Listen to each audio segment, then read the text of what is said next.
Good morning, and I'm honored this morning to be joined by Robert Baugh, who is the Executive Director for the AFL-CIO. And I'm especially glad that he's here because he's addressing our caucus as we continue to push towards jobs for this country. We start by noting that tomorrow will mark the 400th day that Congress has been meeting without a jobs bill being brought to the floor of the House of Representatives. We continue to hear from our members and believe that we have to go out and reignite the American dream. How do we do that? We do that by creating jobs for the small businessman, for the entrepreneur, to create innovation that bolsters our middle class. How do we do that? By providing ladders of opportunity that they can reach through greater skill sets in education and investment by their government so that we can put this country back to work. And we do that by making things here in America with a focus on manufacturing. Nobody knows this better than our guest today who's going to address our conference. Let me give the podium to Robert Baugh, the Executive Director of the AFL-CIO. Thank you, Congressman. You just gave me a big promotion. I'm the Executive Director of the Industrial Union Council, which is manufacturing. I think President Trump would be object to that. I'm Executive Director of the Industrial Union Council, and we are a council made up of the manufacturing unions of this nation.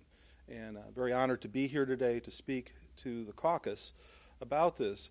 But I think our message is very clear that we are really pleased to see 50,000 manufacturing jobs created last month in this country.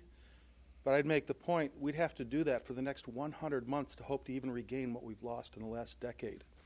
So we have dug ourselves a very deep hole, and we have to have a long-term focus on revitalizing manufacturing in this economy. And if you want to know what's been happening in the middle class, look what's happened to American manufacturing. Those are the good working middle-class jobs that have disappeared from this country. And it doesn't have to be this way. I think that's our message here. It doesn't have to be this way. We can be smart, we can be strategic as a nation, and we can make a commitment to wanting to have manufacturing and take the steps forward necessary to make that scenario come true. We've done it before, and we need to do it again. Thank you very much, Robert. We also know that the sands are sifting through the hourglass on the payroll tax initiative. And we feel very strongly that this is something that we could pass today. Once again, we feel like we're being held hostage. This is going to, will this go up to the 29th of February when it absolutely has to be passed? This is something that, frankly, Democrats believe is an emergency and doesn't need to pay for. But if you're going to pay for this, why not pay for it out of oil subsidies in the nation's wealthiest 1%? Let's make the tough decisions that have to be made here in the United States Congress. People need this money, and tough decisions are going to have to be made. We could pass this bill tomorrow. I don't know why it's being delayed from being brought on the floor. And I thank you this morning for joining with us, and we're on our way to be further educated by the new Executive Director, frankly, of the industrial policy for the AFL-CIO. With all apologies to Mr. Trumka. Any questions before we go? Sure.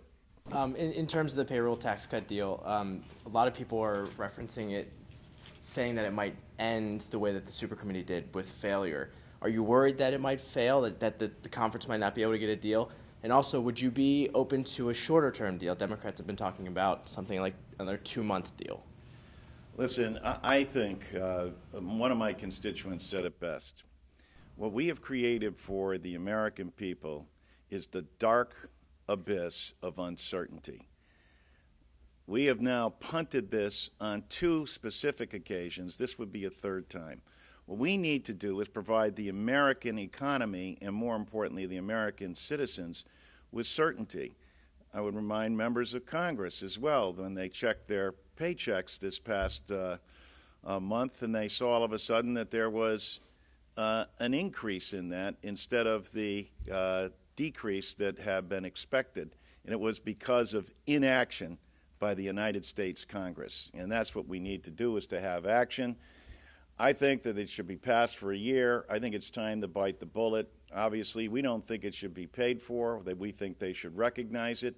However, if it's going to be paid for, we think it should be oil subsidies, and we think it should be a tax on the nation's wealthiest 1%. Not unreasonable. Kind of building on Frank's question, I didn't actually hear you say you would rule out a short-term extension. Is that, I mean, you're aiming high and settle low. Where are you? Well, we're in the minority, and so what I would rule out or not has little impact on what the majority will do. But, you know, in this place, you can't rule out anything. But for God's sake, it's not about what I'll rule out. What are you ruling out for the American people? You know, you're ruling out, again, you know, creating more uncertainty, slowing down the economy. I get it with respect to these guys. For God's sake, the speaker had to tell the conference the other day that the transportation bill won't create any jobs in order for it to pass. That's the kind of environment that we're operating in up here. I mean, it's the theater of the absurd. You want to put people back to work in this country. We still have 14 million out. Yes, we're making steady progress, and that's a good sign. But why aren't we putting the president's bill on the floor? Just out of common courtesy and decency. Clint Eastwood's got it right. It's halftime. Now let's kick the ball off and let's take it down the field on behalf of the American people. Let's demonstrate that we can work together in order to put this country back to work. And I apologize, but we have to go in and... One quick question. Sure. Another issue that's yet to be resolved are all the reforms to unemployment insurance that the Republicans want. Do you see any Democrats, any sort of room for compromise on that, like with the drug screening and the GED requirements? I think that, again, there's a very clear path in front of us. That path is to adopt the payroll tax cut. And we believe, again, that you don't need any pay-fors to do that. This is an emergency. When in our history have we done this before? How about never? So, again, we're being hostage to a conference that can't even agree itself on whether it's for it or not, and then is trying to hold Democrats hostage, and frankly, not even Democrats, but the people who are going to receive this, plunging them into the further abyss of dark uncertainty. We need solutions and answers. It's over 400 days. They've had a lot of time to ponder on this. Let's act. Let's do the responsible thing as a Congress and pass this legislation so people can get a predictable amount of money in their paycheck and know that it's going to be there. Thank you.